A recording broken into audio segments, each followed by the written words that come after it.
Hey, shalom, brothers and sisters. Bishop Nathaniel here. I'm here with Captain Yadin. We're here on Solomon Island, and we're going to discuss Solomon Island's celebration of the Christmas holiday. Is it biblical? Yes or no? Well, we're going to open up with Jeremiah, the 10th chapter. The book of Jeremiah, chapter 10 and verse 1. Hear ye the word which the Lord speaketh unto you, O house of Israel. So God is speaking to the house of Israel. That's the 12 tribes. During this time in Jeremiah, the 12 tribes of Israel went into captivity under the Babylonians around 606 BC. That's before Christ, if you didn't know. Read it again.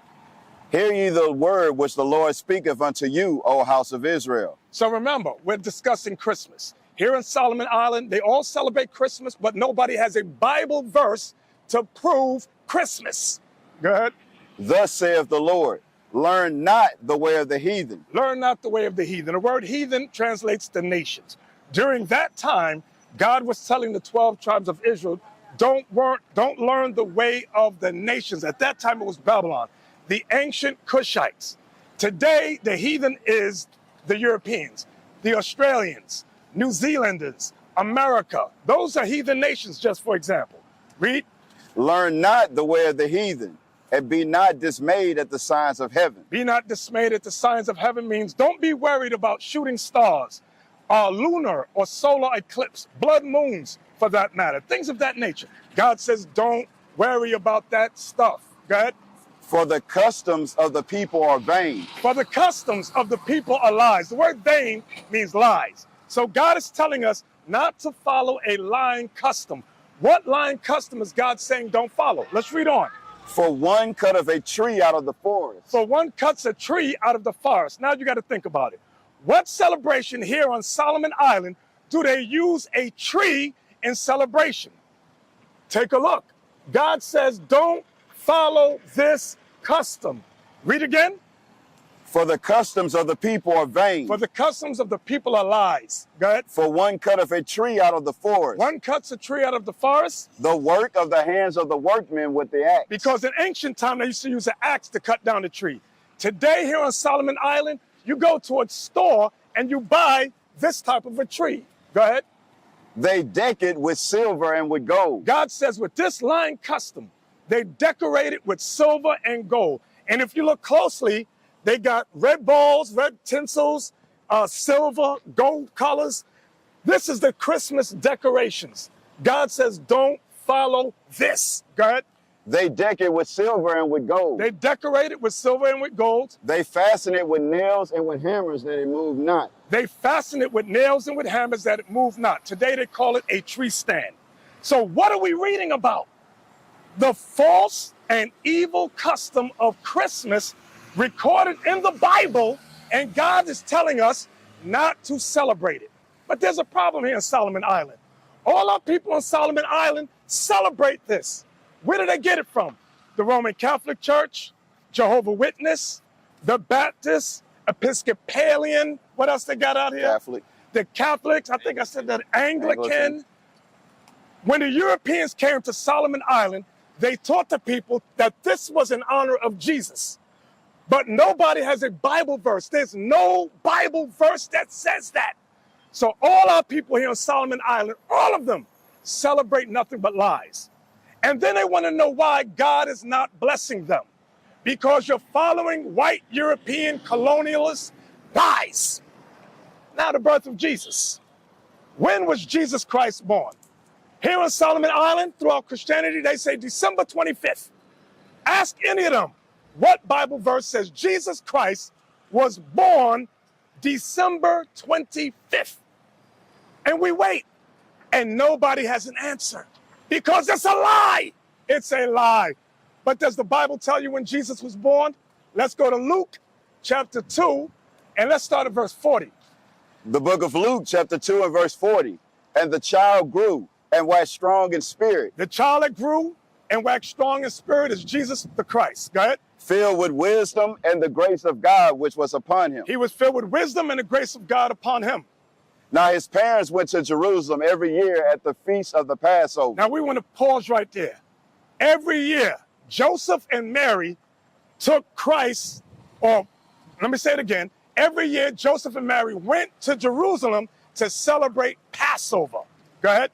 And when he was 12 years old, And when he was 12 years old, when was that? Passover. Read the whole verse again, 40 and 41. verse 40, and the child grew and waxed strong in spirit, filled with wisdom, and the grace of God was upon him. Now his parents went to Jerusalem every year at the feast of the Passover. Passover. And when he was 12 years old, And when was he 12 years old? On Passover. What are we reading? The book of Luke, chapter 2 and verse 41. Go ahead. they went up to Jerusalem after the custom of the feast. They went up to Jerusalem after the custom of the feast. Do the people here in Solomon Island even celebrate Passover? No, they don't. They can't spell Passover. There's no holiday in the Bible that our people here in Solomon Island keep.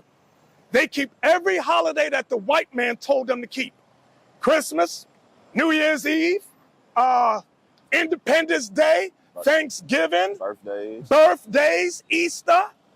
All of those are pagan, demonic holidays. But our people here in Solomon Island celebrate that.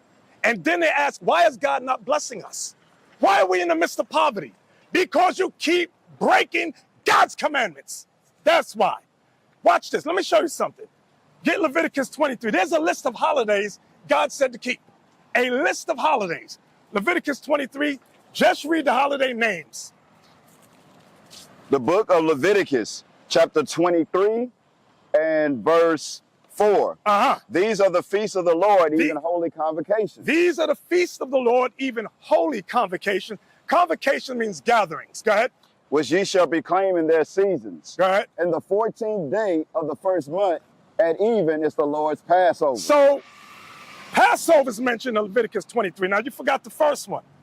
In verse 2, I think. 2 or 3? Verse 2, speak unto the children of Israel and say unto them, concerning the feast of the Lord, which ye shall proclaim to be holy convocation, even these are my feasts. Go ahead. 6 days shall work be done. 6 days shall work be done. But the 7th day is the Sabbath of rest. But the 7th day is the Sabbath of rest. So now, the first holiday is the 7th day Sabbath. The second holiday is Passover. Get the next holiday? Verse 9, and the Lord spoke unto Moses, saying, speak unto the children of Israel, and say unto them, when ye come into the land which I give you, and ye shall reap the harvest thereof, then shall ye bring a sheaf of the first fruits of thy harvest unto the priest. So first fruits is the third holiday God said to celebrate. First fruits. That's also called Pentecost in Acts chapter 2. Give me the next holiday. Verse 15, and ye shall count unto you from the morrow after the Sabbath, from the day that ye brought the sheaf of the wave offering, 7 Sabbaths shall be complete. That's still first fruits. Give me the next one. Even unto the morrow after the 7th Sabbath, ye shall number 50 days, and ye shall offer a new meat offering unto the Lord. Give me the next holiday. Verse 23. Verse 23. And the Lord spoke unto Moses, saying, speak unto the children of Israel, saying, in the 7th month of the first day of the month, in the 7th month, the first day of the month, ye shall have a Sabbath, a memorial of blowing of trumpets. Memorial of blowing of trumpets. That's the new moon celebration. That is the 7th new moon. Do the people on Solomon Island celebrate the memorial of blowing of trumpets? No, they have never heard God's holidays. They've been celebrating demonic white European holidays. Give me the next holiday. Verse 27. Also on the 10th day of the 7th month, that should be a day of atonement. The 10th day of the 7th month is the Day of Atonement. Do the people of Solomon Island celebrate that holiday? No, they don't know no holidays that God said to keep. But anything the white man said to keep, that they keep. Give me the next holiday. Verse 34, speak unto the children of Israel, saying, the 15th day of this 7th month. The 15th day of the 7th month shall be the Feast of Tabernacles. The Feast of Tabernacles, where Israelites were commanded to dwell in booths. Do the people of Solomon Island even know about that holiday? No, they don't. They don't celebrate anything God said celebrate. But anything the white man says celebrate, that's what they do. That's why they're not being blessed. That's why they're under a curse. Give me John 10. John 10, verse 22. Here's the celebration Christ also said to keep in the book of John, chapter 10 and verse 22. The book of John, chapter 10 and verse 22. Uh-huh. And it was at Jerusalem, the feast of the dedication. The feast of the dedication, And it was winter. and it was winter. Do the people of Solomon Island celebrate the feast of dedication? They don't know about the feast of dedication. What do they know? Christmas, which is unbiblical. New Year's. New Year's Eve, which is unbiblical. Independence Day, unbiblical. Thanksgiving, unbiblical. Give me another one. Halloween. Halloween, unbiblical. Easter, unbiblical. What does a rabbit got to do with the birth of Jesus? Nothing. A bunny rabbit don't even lay eggs. But that's what they celebrate here on Solomon Island. Now, Jeremiah chapter 5, I believe it's verse 25. Watch this. Pay attention. The book of Jeremiah, chapter 5 and verse 25. Here it comes. Your iniquities have turned away these things, Your iniquities, your sins have turned away these things. and your sins have withheld good things from you. Your sins have withheld good things from you. You know it's a terrible thing when you think poverty is normal. The people of Solomon Island were one of the richest nations on the planet. They are the biblical tribe of Naphtali, but they don't know that. Why? Because they were destroyed in slavery and colonialism. Many of them don't even know that they went into slavery in Australia and New Zealand and Britain. Some of them don't know their history. But the Bible tells all things. Shalom, Israel. This is Bishop Nathaniel. I want you to know that you can view all our Sabbath classes live on IUIC TV. That's right, I said on IUIC TV. Download the app today. Shalom. What is a nation? Nation is family. Nation is community. Nation is men leading by example. Nation is women's support. Nation is children with role models. Nation is unity. Nation is